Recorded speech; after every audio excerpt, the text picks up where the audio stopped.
आपका मैं बहुत बहुत स्वागत करती हूँ। लेकिन हमारे साथ कुछ फ्रेशर्स भी हैं जिनको मैं बताना चाहूंगी कि आप की जो प्रतिभाशाली आपका जो व्यक्तित्व है, आप जो एक विजनरी के रूप में काम कर रहे हैं उसके बारे में अगर मैं ये कहूँ कि आप हमारी एजुकेशनल कम्युनिटी के हेरिटेज हो तो ये गलत नहीं होगा। तो प्रोफेसर मल्होत्रा जी ने कुरुक्षेत्र विश्वविद्यालय में डीन एकेडमिक अफेयर्स और registrar, head and dean of faculty of education जैसे महत्वपूर्ण दायित्वों का निर्वाह किया हुआ है और साथ साथ वर्तमान में वे educational technology management academy ETMA Gurgaon में डायरेक्टर के रूप में अपनी सेवाएं भी प्रदान कर रहे हैं। प्रोफेसर मल्होत्रा जी का योगदान न केवल शिक्षण तक सीमित है बल्कि वे हरियाणा स्टेट एजुकेशन पॉलिसी 1996 की ड्राफ्टिंग में भी बहुत महत्वपूर्ण भूमिका निभा चुके हैं। 150 से अधिक रिसर्च पेपर वे पब्लिश कर चुके हैं और 50 से अधिक रिसर्च प्रोजेक्ट्स का सफलतापूर्ण नेतृत्व भी कर चुके हैं। इसके अतिरिक्त वे कुछ प्रेस्टिजियस नेशनल बॉडीज जैसे UGC, NEC, NCTE, ministry of education, government of India में भी विभिन्न भूमिकाओं में जुड़े हुए हैं और ग्लोबल एजुकेशनल रिसर्च एसोसिएशन के प्रेसिडेंट के रूप में भी अपनी वर्तमान में सेवाएं दे रहे हैं। उनकी उत्कृष्ट लिए उन्हें वर्ष 2005 से 6 में सर्वश्रेष्ठ शिक्षक प्रशिक्षक पुरस्कार से सम्मानित किया गया है। सर, आपकी इस गरिमामय उपस्थिति से हमारा कार्यक्रम और भी ज्यादा एनरिच हो गया है और हम सबका बहुत सौभाग्य है कि आज हम आपसे जुड़े और आपके ज्ञान से हमें आज फिर से एक बार लाभ मिलेगा। तो एक बार फिर मैं MMTC MDU रोहतक और organising committee Vaish college of education आप सब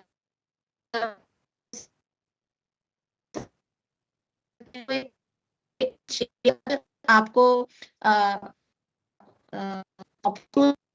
आप से हमारे मार्गदर्शन करें। Thank you very much and thanks Professor Taruna ji for giving me the chance to be here with the young people like this. और आप सब जो भी इस लिंक से जुड़े हुए लोग हैं उन सब का मैं स्वागत करता हूं और थैंक्स कि आप सब इस लिंक से जुड़े हुए हैं। और हम आज बात फ्रेंड्स करने वाले छोटी मोटी that is holistic and education क्या होती है and then what is called as multidisciplinary. पहले इस पे बात आज मेरे 2 सेशन फ्रेंड्स इकट्ठे हैं, आपके साथ 3 घंटे तक जुड़ने का मुझे आज सौभाग्य प्राप्त होगा, तो इसके लिए थैंक्स तो मैं MMTC टीम का भी और प्रोफेसर तरुणा का भी करूंगा कि आज लगेंगे। बट एक बात है, मैं ट्राई करूंगा कि आप ज्यादा इसमें बोर ना हो। 3 घंटे हैं but it is very, teachers तो बोलते ही हैं, आपको पता ही है, सब टीचर्स बहुत ज्यादा बोलते हैं और मैं भी टीचर हूँ तो बोलते तो ज्यादा ही हैं हम। बट आपसे एक अनुरोध है कि आपके मन में जो भी सवाल आए, क्वेश्चन आए, ऑब्जर्वेशन आए तो उसी वक्त कह दें, फिक्र ना करें। हम तो आपस में बात करने के लिए, मैं पढ़ाने के लिए नहीं आया आपको। डॉक्टर राजेंद्र प्लीज आप अपना माइक म्यूट कर लीजिए। मैं आपको पढ़ाने नहीं आया बिल्कुल भी, मैं तो सिंपल आपसे एक सेंसिटाइजेशन होती है ना कि मल्टी डिसिप्लिनरी क्या है और ये होलिस्टिक क्या होता है, तो उसकी बातें करनी है छोटी छोटी। और आप के साथ मेरे पास स्लाइड्स हैं, मगर मैं आपको बता दूं कि मेरा पहला सेशन 3:30 बजे तक है। मैं 3:15 तक अपना भाषण बंद कर दूंगा और आपसे बात करूंगा। आपके मन में जो भी प्रश्न हो या आपने कोई पूछने हो या आपके मन में कोई शंका हो तो प्लीज आप जरूर पूछना। उससे पहले भी आप बीच में मुझे रोक सकते हैं, मैं एक प्रेजेंटेशन करूंगा। ये तो स्लाइड्स हैं, स्लाइड्स इस कारण होती है ताकि हम इधर उधर ना भटके, अपने सब्जेक्ट के ऊपर केंद्रित रहें, ये असली बात तो ये है।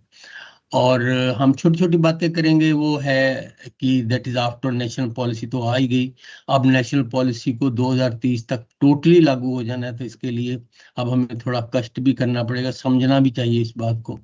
तो पहली बात है कि ये मल्टी डिसिप्लिनरी और होलिस्टिक एजुकेशन होती क्या है, इसके बारे में बात करेंगे। और उसके बाद स्टार्ट करेंगे कि दैट स्किल एजुकेशन क्या होती है। तो ये छोटी छोटी बातें मैं आप ट्राई करूंगा आप को एग्जांपल्स देने के लिए का भी, और कोशिश करूंगा कि बात हम आपस में सिंपल लैंग्वेज में करें ताकि हमें आपस में समझ आने की बात है, सेंसिटाइज हो कि ये पार्ट है हमारी शिक्षा नीति का और हमें इसको लागू भी करना है, ये हमारा बेसिक पॉइंट है। और जब लागू करना हो तो थोड़ा मुश्किल तो होता है। मैं यहाँ पे आपको फिनलैंड का एग्जांपल भी दूंगा। फिनलैंड में फ्रेंड्स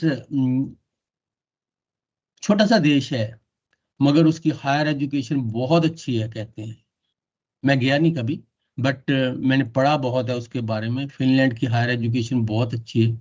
और वहाँ पे हायर एजुकेशन क्यों अच्छी है आपको भी पता होगा कि आपने भी अभी लर्निंग आउटकम्स बनाई थी, आपने बनाई है। और जितना भी हम अब यूजीसी वाला सिलेबस है, सारा लर्निंग आउटकम जो लिखी हुई है उसके ऊपर।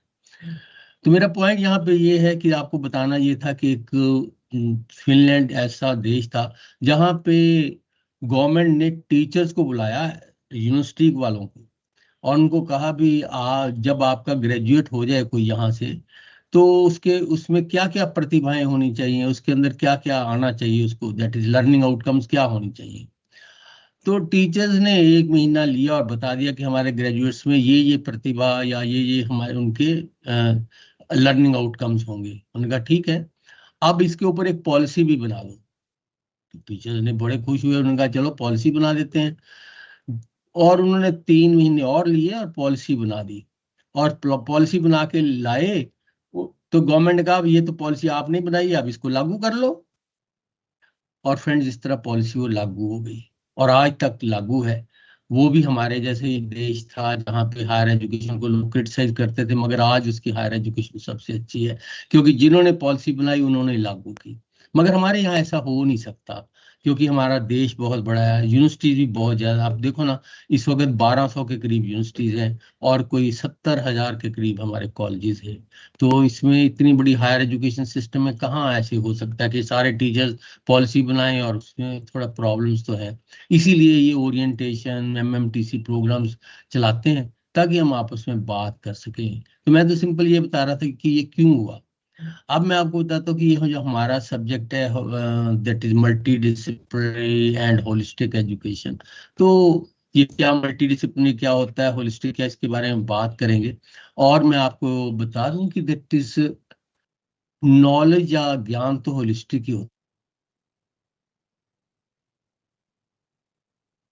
आप जरा सोच के देखिए, अगर हमारी जो शरीर है वो भी तो होल है ना। अगर कहीं किसी की आंख में कोई प्रॉब्लम हो तो ऐसा थोड़ा ना डॉक्टर के पास जाते हैं और डॉक्टर आंख निकाल के उसको आंख को ठीक ठाक करके वापस रखता है, ऐसा नहीं होता। आंख वहीं रहती है और वहीं वो भी दवाई ऐसी देने की कोशिश करता है ताकि किसी और ऑर्गन को प्रॉब्लम ना हो। तो this is what is holistic. एक भी चीज को भी छेड़ा जाए तो सारी चीजें एकदम से रिएक्ट करती हैं, वो ही होलिस्टिक होती है। इसी तरह ज्ञान भी होलिस्टिक है। बहुत सी जितनी भी इन्वेंशन हुई वो सब होलिस्टिक ज्ञान के कारण हुई।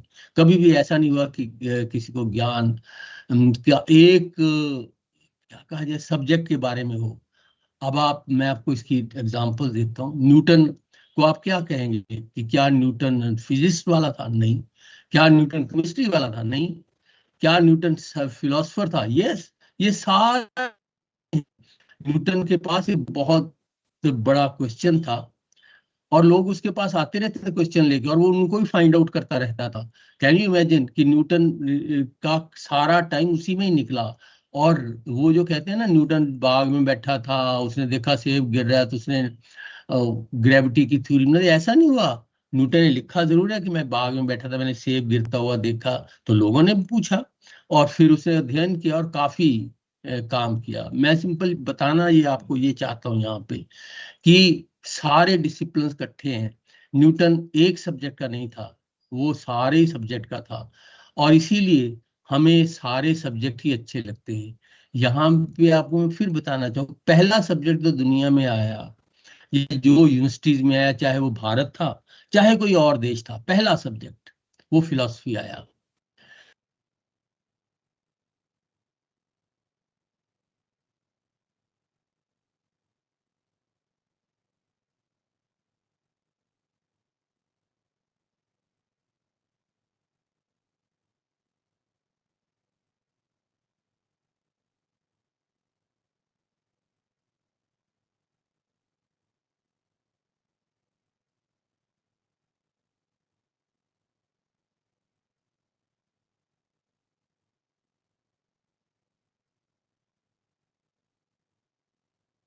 एक एटम में बहुत ज्यादा न्यूट्रॉन प्रोटॉन तो भी हिल जाता है, और बहुत सी प्रॉब्लम्स होती हैं एटम में.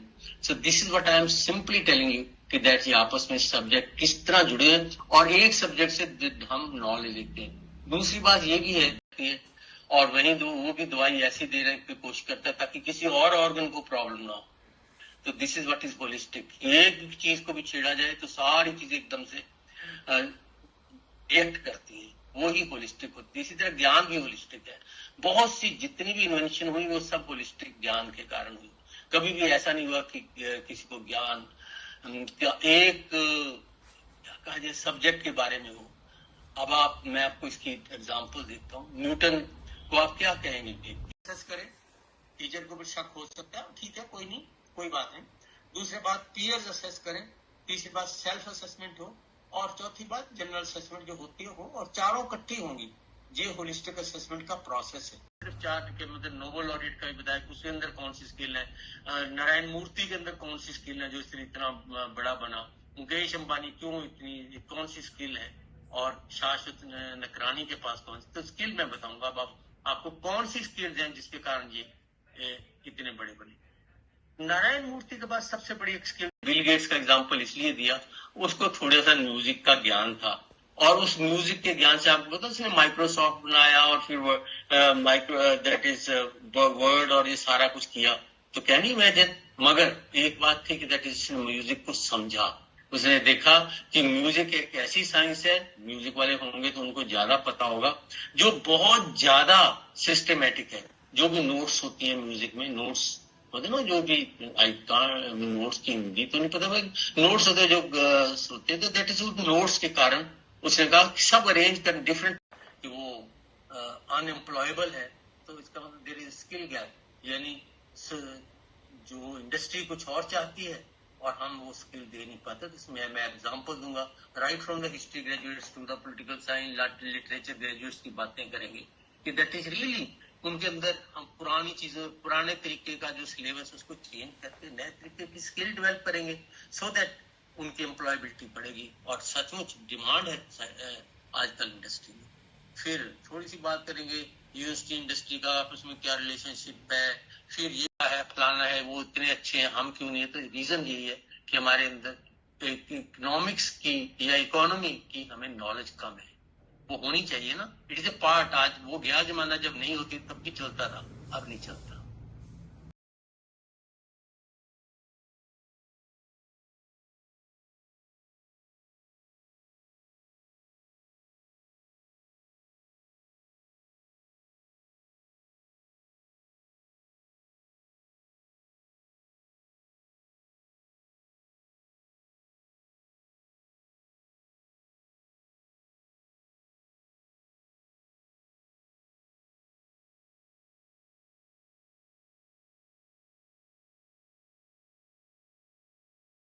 है पता नहीं डॉक्टर करुणा जी, आपको पता होगा कि जितने भी ये इंस्टीट्यूशंस हैं ये वाली, which made the topic both informative and engaging. Once again, thank you for your time, support and cooperation. We look forward to your continued association in the future. I would also like to thank all the participants for their active involvement and thoughtful contribution, which added great value to the session. Thank you, sir. ये तो दिल वाला topic था. Next time sir, next time जल्दी आपसे मिलेंगे आई test के लिए.